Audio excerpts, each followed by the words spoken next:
Bonjour ou bonsoir. Aujourd'hui, la méditation est sur la compréhension pour créer en soi un futur plus agréable, plus lumineux. Et avant de commencer, pensez à vous abonner, mettre un petit commentaire à la fin de cette vidéo, de partager, car vous le savez, il est important de méditer chaque jour un peu. Alors si vous êtes comme moi installé derrière un ordinateur ou au bureau, pensez de temps en temps à lâcher prise, à sortir. Allez le plus souvent dans la nature, faire une jolie balade, admirer ce qui vous entoure, la beauté des lieux, les odeurs, les parfums. Prenez ce temps, comme ici vous pouvez aussi vous installer confortablement dans un endroit de votre choix, de vous détendre, de respirer, d'être à l'écoute, de lâcher pour un moment ce fameux mental. Aller dans la nature me permet d'avoir de nouvelles idées. Et quand je vais revenir à mon bureau, mon cerveau aura créé de nouvelles pensées et aura certainement fait le lâcher-prise. Mon cerveau va servir à quelque chose. Une fois que j'ai trouvé, je peux commencer à chercher. Je peux commencer à développer. Et c'est donc ça le lâcher-prise. C'est parfois difficile, mais il faut vraiment aller dans la nature. Il faut aller à l'opposé de son rituel, de ses habitudes, pour sortir de notre zone de confort, du conditionnement mental. Et aussi méditer chaque jour un peu. Franchement, ce n'est peut-être pas évident, mais il faut sortir du conditionnement émotionnel qui, en général, nous envoie la peur. On a peur, on craint de faire quelque chose de nouveau, on n'a pas souvent confiance en soi, et ça, c'est terrible. Il y a des personnes qui n'arrivent jamais à s'en sortir de cette peur. Donc là, il faut faire un très gros travail sur soi. Ça implique souvent d'aller chercher ce qui, dans le passé, nous bloque, d'effectuer un travail sur l'image qu'on a de soi, hérité de notre passé, souvent d'éventuels traumatismes. Donc ça, il faut apprendre à les faire remonter à la surface, puis à les regarder en face, et enfin modifier un peu cette perception qu'on a de nous-mêmes pour avoir à nouveau confiance en soi. Et lorsqu'on a la confiance, alors on atteint la foi. Il y a aussi le détachement de l'ego, c'est-à-dire que l'ego, on en a une image de soi qui n'est pas toujours très belle. Parce qu'on veut toujours de la perfection, on veut toujours être le meilleur. C'est ça le rôle de l'ego. On veut se créer une identité qui n'est peut-être pas soi. On n'est pas quelqu'un qui fait ça. On est quelqu'un qui ne peut pas faire ça. On a un cercle de relations qui fait qu'on ne peut pas faire ça. On possède une maison, des enfants, etc., qui font qu'on ne peut pas faire ceci ou cela. On est vraiment alors prisonnier par un maximum d'images qu'on a de soi et qu'il faut sortir de cela. Essayer de sortir de cette prison.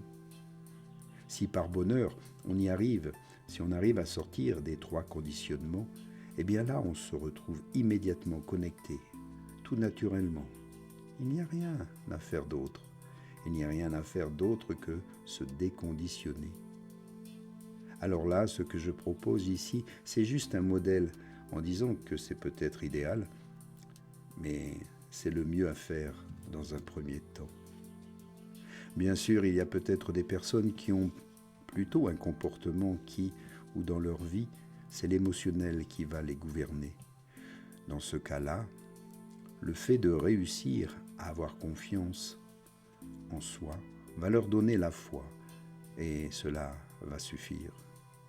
Si leur fonctionnement dans la vie c'est plutôt de type mental, eh bien le fait d'arriver à lâcher prise va suffire pour que des intuitions débarquent et commencent à opérer.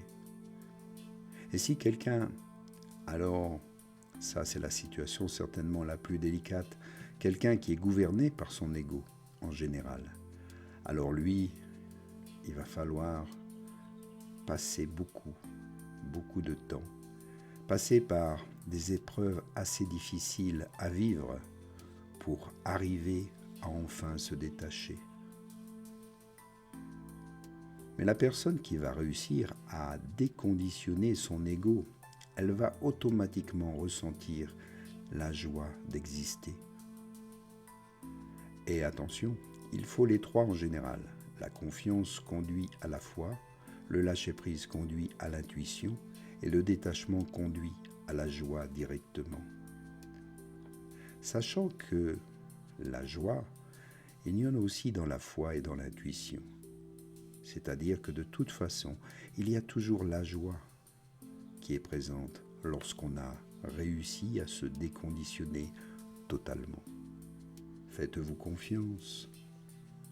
Et quand je parlais tout à l'heure de la sensation de souveraineté intérieure, c'est dans les cas les plus délicats, où il est impossible d'être en joie parce que le contexte social, par exemple, l'interdit. Et on est alors en lutte. Et bien, dans ce cas-là, il faut arriver à cette sensation de souveraineté intérieure, puisque là, on ne peut pas le déconditionner car il n'est pas à l'intérieur de nous, il est extérieur, c'est un événement extérieur à nous. Donc le déconditionnement consiste à se détacher aussi des contraintes extérieures. Et à ce moment-là, si on est prêt à le faire, si on est prêt à se détacher de ces contraintes-là, il va naître en nous la sensation de souveraineté intérieure. Si on veut ne pas trop rester conforme, on y arrivera. Finalement, le poids que vous partagez de la pression extérieure, c'est en fait le paradigme collectif, la norme. Est-ce qu'on peut réussir à exercer localement des changements qui nous conviennent en étant confrontés à un paradigme collectif de cette sorte-là? C'est souvent un piège dans un collectif. On doit être dans la norme, obéir, être comme les autres, faire comme les autres. Mais le collectif, c'est ça peut-être. Et avoir une famille, des enfants, des amis, des relations de travail, un institut, peut-être un emploi contraignant, tout ce que l'on veut. Si on est là-dedans, si c'est trop conditionnant, on ne pourra pas se relier à soi, ou ça va être très difficile. On pourra le faire accessoirement, parfois justement en allant dans la nature, mais ça va rester difficile. Disons qu'on ne va pas pouvoir avoir ce fameux libre arbitre. Et le libre arbitre de celui, parlons-en, imaginons une personne qui est en prison, contrainte, emprisonnée, est-ce qu'elle a encore son libre arbitre? Eh bien, je dis que c'est possible d'avoir un libre arbitre même en prison. Il est très conditionné, voilà tout. Le libre arbitre. Prenons cette image de quelqu'un qui est en prison. C'est quoi son libre arbitre? Apparemment, on va dire qu'il ne peut pas avoir de libre arbitre dans ces cas-là. Mais en fait, si, parce que vivre le fait d'être en prison en étant vraiment démoralisé, triste, Vous subissez une épreuve difficile et pourtant vous pouvez le vivre en étant malgré tout heureux parce que ce sont là votre choix. Ce sont des conditions extérieures de vie qui déterminent votre bonheur ou non. Mais si vous comprenez que vous avez toujours votre libre arbitre, le bonheur est toujours à l'intérieur. Il ne dépend pas des conditions extérieures. Prenez-en conscience. D'accord, donc quelqu'un qui est en prison et arrive à se relier à soi, qui s'est déconditionné de ses contraintes intérieures, peut arriver à trouver du bonheur, à être heureux. Et par exemple, c'est quelqu'un qui va passer son temps à écrire et qui va s'éclater en écrivant. Il peut y avoir aussi d'autres choses, bien sûr. Ça peut être aussi dans les relations qu'il peut avoir avec les autres détenus, prisonniers. Bien sûr, ce n'est pas souhaitable, mais c'est un peu comme ça qu'il faut prendre le fait que d'être un peu piégé dans un contexte social qui fait qu'on ne peut pas changer de ligne de temps parce qu'on est pris par le système, parce qu'on a des enfants, parce qu'on n'a pas assez d'argent, etc. Et pourtant, il y a quand même moyen de conquérir et de reconquérir son libre arbitre et d'être heureux en nous, pour nous-mêmes, et en prenant toujours bien les choses. Et il y a beaucoup de gens qui fonctionnent comme ça. Tout ça, c'est pour dire que l'on n'a pas forcément besoin d'être libre au sens où on l'entend habituellement, de pouvoir faire ce que l'on veut.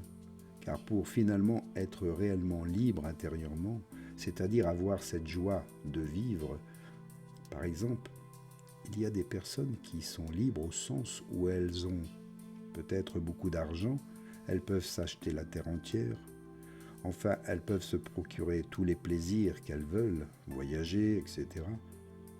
Mais elles sont complètement libres dans l'esprit et pourtant elles sont très conditionnées.